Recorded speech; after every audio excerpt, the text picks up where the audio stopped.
Ma présentation d'aujourd'hui, c'est à propos de l'expérience communautaire des identités numériques, une double approche méthodologique. Et sont les points que je veux traiter: l'identité numérique, la communauté numérique de la Rose-Croix d'Or France, le modèle d'analyse code herméneutique, les méthodes d'analyse 2 sont les doubles approches, théorie de graphes et perspective. Donc le sujet d'étude, c'est l'identité numérique. On va voir trois phases de développement de l'identité. D'abord, les approches théoriques, c'est Paul Ricoeur avec Tom Rossi, qu'il commençait à travailler sur l'identité narrative, et après en soi-même, comme une autre, il développe la notion d'identité narrative avec les caractéristiques de cette identité, l'identité personnelle, l'identité narrative. Aussi, il y a les études de Barthes à propos de l'écriture. En le degré zéro de l'écriture, il commence à travailler le texte comme un système universel de sens. Et il travaille un code herméneutique, il développe un code herméneutique pour analyser les histoires personnelles. Et c'est dans l'œuvre Sarracine et Z. Simondon, je prends les études, sa double thèse de recherche de Simondon à propos de l'objet technique et l'individuation, c'est-à-dire on va travailler, on fait une approche de l'identité numérique comme un objet technique. Donc, usage pratique quotidien de l'identité numérique, il y a les jeux vidéo, les communautés virtuelles, il y a surtout les études de Howard Rheingold et aussi de Christine Hein à propos des jeux vidéo, donc World of Warcraft, The Sims, et un jeu vidéo très intéressant, c'est le limite entre jeux vidéo et déjà réalité virtuelle, c'est Second Life.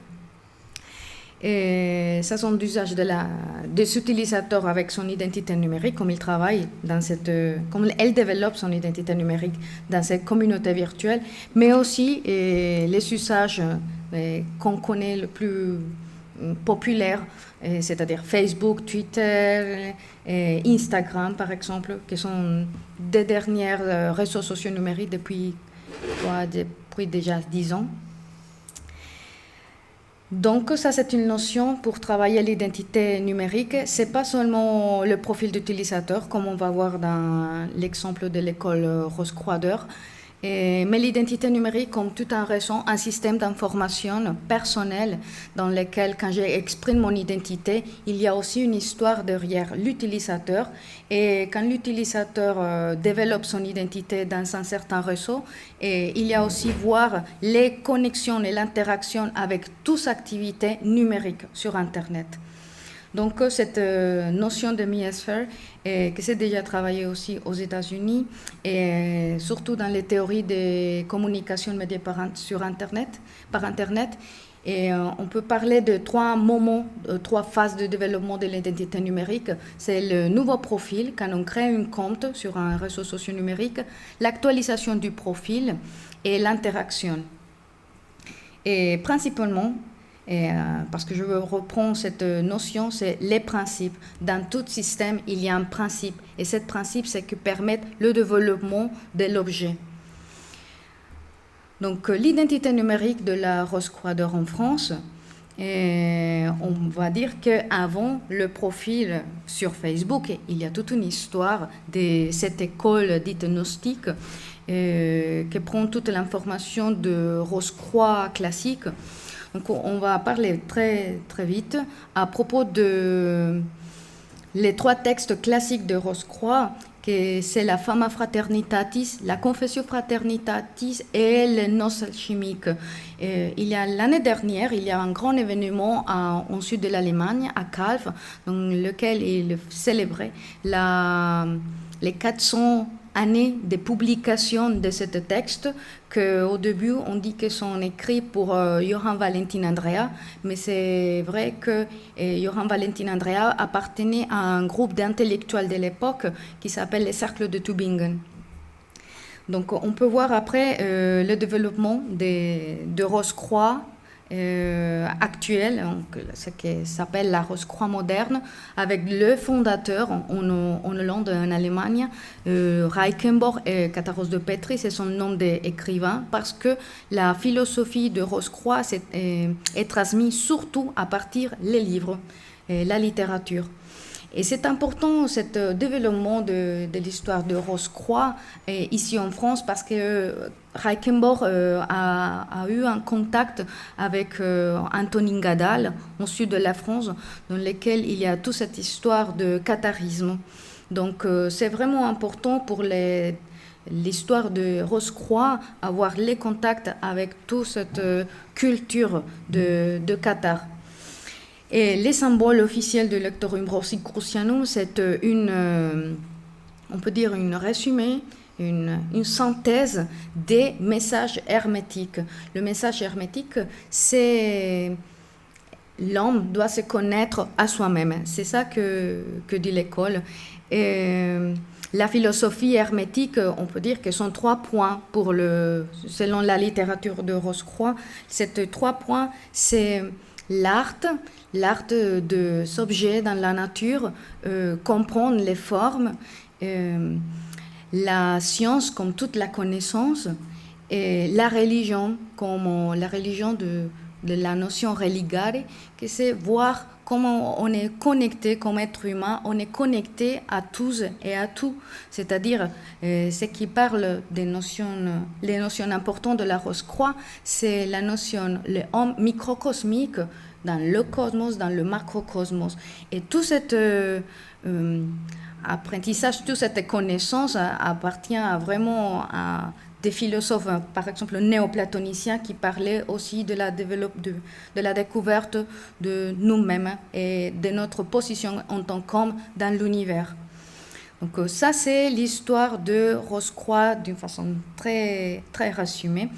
Donc, on va voir que le profil Facebook de l'école Gnostique Rose-Croix-d'Or en France a aussi une histoire, des antécédents qui sont par exemple la page internationale de la Rose-Croix-d'Or et la page de la Rose-Croix-d'Or en France. Et on peut voir aussi dans cette page qu'il y a déjà une mention à la page Facebook. Le groupe Facebook de l'école est tout récent, peut-être il y a 3 ans, qui sont en train de développer son identité, ou une identité numérique de l'école Rose-Croix à travers la page Facebook. Donc on dirait que le profil sur Facebook, c'est le point de départ, c'est-à-dire toute l'information qu'il note dans son profil. Il y a aussi comme deuxième pas, la deuxième phase, c'est l'actualisation du profil, c'est-à-dire toutes les publications qui font les groupes, en tant qu'articles, que photos, et vidéos, la mention j'aime, tous les adhérents à la page Facebook, et vidéos, et l'activité, les événements. Pour les groupes d'administrateurs de la page Facebook, montrer les activités publiques de l'école, c'est très important et c'est un des buts d'employer cet outil, cette plateforme Facebook. Mais la troisième partie du développement de l'activité, de l'identité numérique de l'école, c'est à partir de 2 points. Un, c'est la publication et les réponses des utilisateurs, c'est-à-dire l'actualisation constante des profils de Facebook. On parle de partage et d'interaction qui sont aussi des vertus d'Internet. Ça sont des textes de Dominique Cardon et Patrice Flichy, par exemple, et Pierre Lévy qui parlent de cette vertu d'Internet. Mais non seulement pas le développement de l'identité numérique, c'est à travers la publication de la page, mais aussi avec les réseaux de pages Facebook en France. À Paris, par exemple, ils ont 11 sièges. Et Facebook, je parle de pages Facebook, en Bretagne, à Paris, à Metz, à Lille, à Perpignan, à Toulouse, à Villefranche-Lyon et aussi à la Guadeloupe. C'est très important de voir aussi comme il y a un contact qui commence à être nouveau avec les pages Facebook des pays africains où l'école rosicrucienne ou le lectorum rosicrucien a un siège. Donc déjà le modèle d'analyse, l'élexie, ça c'est les codes herméneutiques qui montre Barthes. Donc, il travaille avec 5 codes. Pourquoi Barthes développe 5 codes? Parce qu'il dit que dans une histoire personnelle, c'était possible de couper tout le texte en petits paragraphes ou en petites unités minimales de sens. Donc, peut être un paragraphe ou une phrase. Il dit comment est-ce qu'on peut arriver à analyser cette phrase. Donc, il développe ces codes herméneutiques. Pour résumer, les codes R, que c'est déjà la classification qu'emploie Barthes en cette étude de Sarracine. Les codes herméneutiques, c'est toujours poser des questions, des énigmes autour de la personne, de l'auteur qui est l'écrivain. Les codes sémiotiques, c'est noter tous les adjectifs, parce que dans les adjectifs, il y a beaucoup d'émotions quand on parle. Donc, c'est très important de voir aussi dans les textes tout cet adjectif, toute cette trace d'émotion qu'il y a derrière le texte. Symbolique, c'est désirer, c'est aimer, c'est qui souhaite l'auteur et qui le laisse dans le texte. Actes sont tous les actes, toutes les réactions qu'il y a à l'utilisateur, qu'il y a à l'écrivain. Et référence, il emploie le code nomique, c'est vraiment un code référentiel et culturel qui amène le texte à faire d'autres recherches. Quand on lit un texte, par exemple, en Wikipédia, qu'il y a tout ce lien de mots-clés, ça, on peut l'appeler un code nomique parce que ça nous renvoie à d'autres sources d'informations. Donc, on fait l'application du code de Barthes, de Lexi, dans le profil de l'école de la page gnostique de la Rose-Croix d'Or. On a pris pour cet premier exemple une seule publication. Et cette publication a été choisie parce que c'était la plus partagée et commentée. On va dire que même si dans le monde entier, les membres de l'école Rose-Croix, c'est à peu près 16 000 membres,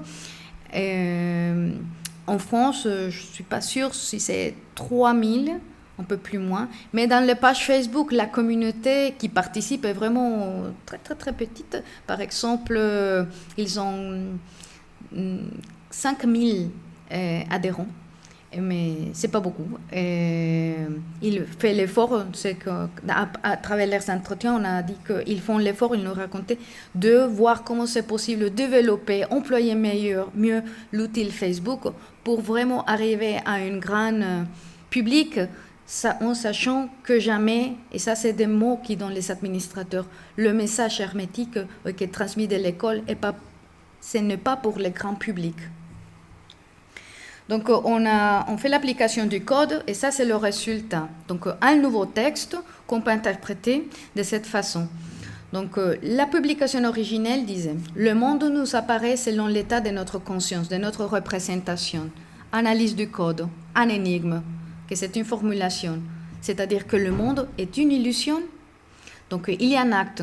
L'acte, c'est le discernement. Donc, il y a quelqu'un qui réfléchit. Qu'est-ce que c'est ce monde? Qu'est-ce que notre état de conscience nous amène dans ce monde? Et aussi, il y a un code référentiel qui c'est la représentation de la réalité. Cet code référentiel de représentation de la réalité appartient à cette petite phrase que c'est notre perception. Donc, notre perception, c'est notre contact avec le monde et c'est à travers le sens qu'on fait un schéma mental et on dit ça, c'est la réalité. Donc, pour montrer l'application du code, c'est toujours ça, c'est prendre une unité minimum de sens, l'analyser, les donner un code, les chiffrer. Après de cette analyse, on crée un nouveau texte, c'est-à-dire on fait toute une analyse de la publication. Mais si vous pouvez voir, même si le texte est dans cet exemple est petite, l'analyse est plus large. Je ne peux pas parler de toute l'analyse parce qu'il n'y a pas du temps. Donc, ça, c'est notre première approche au contenu de page Facebook pour découvrir un peu qu'est-ce que c'est le développement de l'identité numérique de l'école Rosicrucien, s'ils arrivent à travers l'outil Facebook à transmettre ce message hermétique qui traverse toute la philosophie, tout le mouvement. Donc, on va voir ce modèle d'analyse qui sont les graphes, c'est prise de la théorie de graphes, c'est une approche entre les mathématiciens, les ingénieurs, et aussi les économistes, ils développent aussi des web sémantiques. Donc, on va dire, et ça c'est une notion vraiment important pour savoir qu'est-ce que c'est l'interaction sur les réseaux sociaux numériques ou l'interaction en général sur Internet.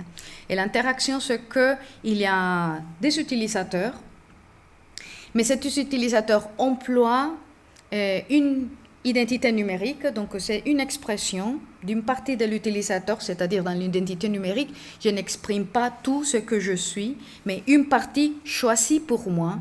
Vous savez que quand vous avez le réseau Facebook, vous ne mettez, en général, les gens prêtent attention aux photos surtout parce que c'est le moment de l'image. Donc les photos qu'il vous prend, qu'est-ce qu'il veut dire, les commentaires. Donc on choisit une partie de nous dans cette identité numérique.